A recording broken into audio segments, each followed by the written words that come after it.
Yeah, my people, this is your boy, the BJ. I beg Mona follow me observe this boy. If not true, if it makes sense, state it in comment section. The point to this boy they try to bring concerning matured lady or younger girl to marry.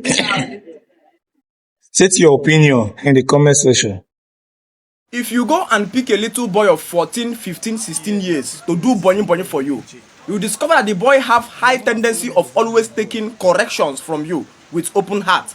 Because at that age, he's still trainable. He can adapt to new rules, so you can fit in the boy into the structured business you are building, because he's still at the age of being bending to correction with all his heart.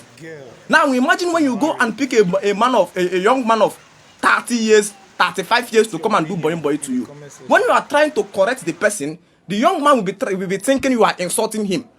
And so, simple order you are giving at him may even look as if you are trying to downgrade his age. So he wants to come into your office or your boss and begin to act as a boss, to form a new rule. He's now functioning in a rigidity of aligning with your own pathway, because the age he has overgrown the age of being trainable. This was the great mystery behind the wisdom of our ancestors in making sure that our young ladies have early marriage. Because girls marry in the days of our ancestors when they are coming to 14, 15, 16 years.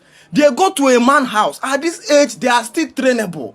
A man can train them into the structured business, desired family he is building on. They can take correction. They can be mentored into the desired family pathway.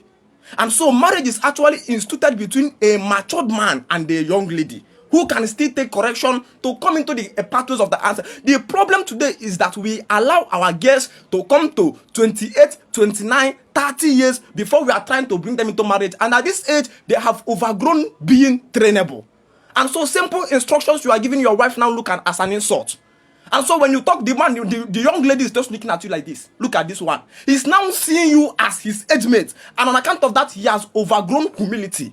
She have overgrown being in the pathways of understanding that this family I just entered is just like a man who is building a house, who is building a business. And therefore, this man have a structured pathway or a desired direction towards which he's building. And I am not there to change his direction. I am there to work in alignment with his direction, to support him, not to dictate for him a new pathway for him to follow. Because the wife is just like an employee, the man is like an employer. And so an employee don't come into the house and begin to tell the employer how you want the business to be run. The man have the pathways. This was the technology behind Ned Nwoko early marriage. When you look at the young ladies Ned Nwoko is speaking, the man is always speaking young ladies at age 16, 17, 18 years for marriage. What was the mystery? The man understood that these girls are still at the point of being trainable.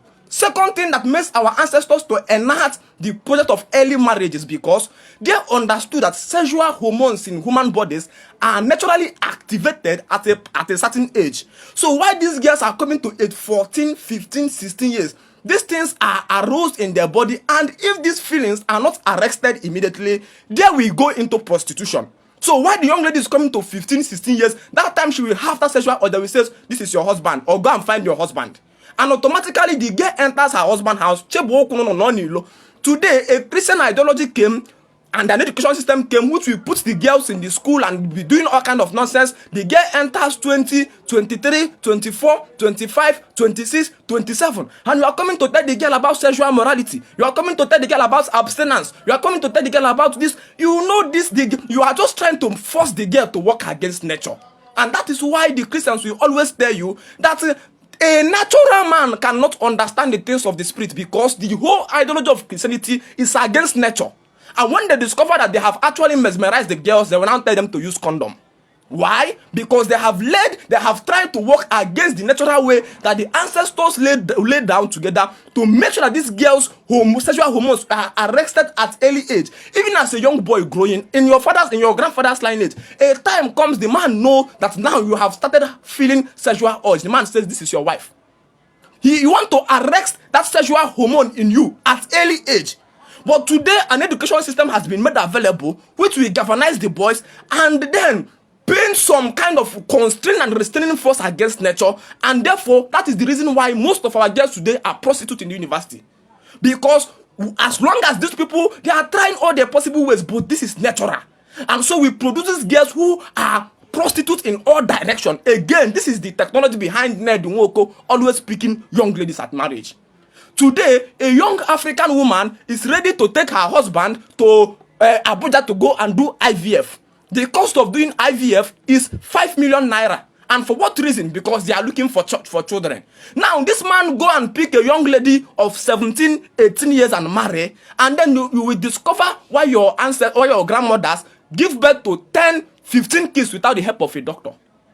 Because when a woman is born hot, at age 16, 17, all her hormones to give birth and everything is matured. Now you keep a girl in education, in church, in choosing until the girl is 29, 30 years. Now all her body is tightened, and that is the reason why we are fighting with procreation. Again, this is the wisdom behind Ned Nwoko early marriage.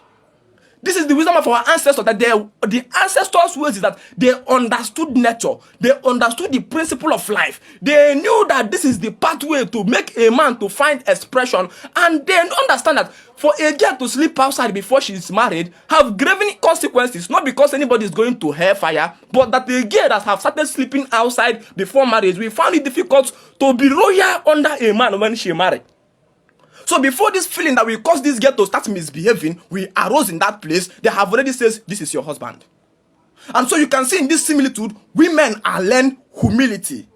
And a man was prone to work hard from the point his father married his first wife to him, to work hard to marry second and third wife. Because when you come to the law of economics, supply reduces price. Especially the same way it is in women. Supply of women reduces pride in women. When a woman discovers she's the only one in the house, she will frustrate you. But when you bring supply, there is one woman here, there's another woman here, there's another, automatically she learns humility. So cheating ceases to be a discussion to frustrate the peace of the man. So you no longer dictate for the man things the man should do in his own family. You become like somebody that came to, you understand that you now came to support a man. Because our ancestors says, Egbe belu, ugo belu, nwokebu oje. A man is an iroko. A woman is a bird. Every woman petties in all her corner. And today, an average African woman is selfish. Is my man. I don't want to share my. A woman don't own a man. It's a man that owns a woman. And so, if we must actually engineer revolution, the first thing we must consider is making sure that we restructure that basic family system that puts responsibility upon the man and then put support upon the woman, so that our unit of the family, which is the basic thing, will be strong again. So to any man who is preaching awakening, you must look towards this marriage system. Today, a young boy of 28 years goes and marries a young lady of 27 years. The two of them start fighting from the day that marriage is enacted till the day it's done. Because the boss went and employed her equal age mates. Do you not see when Dangote want to employ people, they give you age range? We want to employ from 35 years down. These are the people, according to that work range, that can take instructions. Now you go and marry someone that is 32 years. You say, come. He says, now look at this boy. He's looking at you as a boy. Marriage is between a matured man and a small boy and a small girl. Because girls are, a woman is born hot. Our ancestors did the West saying, nada no man in holo.